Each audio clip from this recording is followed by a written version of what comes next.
देखिएगा जैसा मेला आप लोग कभी नहीं देखे होंगे, ये भागलपुर में देखने के लिए मिलता है। देखिए कितना नाव है चारों तरफ। आप धीरे धीरे देखते रहिए, दिखाते हैं आपको। और जाम देखिए यहाँ पर भागलपुर जो टूटा हुआ विक्रमशिला सेतु पुल है, उसी पुल के नीचे का तस्वीर है। आप लोग देखिए आज का है। नाव देखिए कितना है, सारे नदी में नाव ही दिखाई पड़ रहा है। देखिए चारों तरफ नाव ही नाव है। आप लोग देखिए ऐसा मेला कभी नहीं देखे होंगे और आज दिखा रहे हैं आप सबको। और इस वीडियो कितना शेयर कीजिए ताकि सरकार तक पहुँचे, जल्द से जल्द इस पुल का निर्माण करें।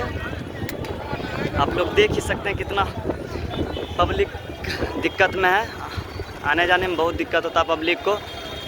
देखिए यही है विक्रमशिला सेतु पुल, लोग देख सकते हैं पूरा ये पब्लिक। और इधर गाड़ी घोड़ा देखिए सब लगा हुआ है कितना, चारों तरफ आपको दिखाते हैं।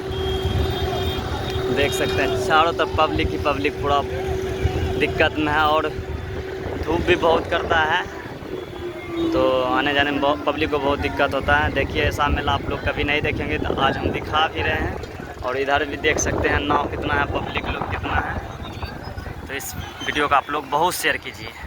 चलिए वाह।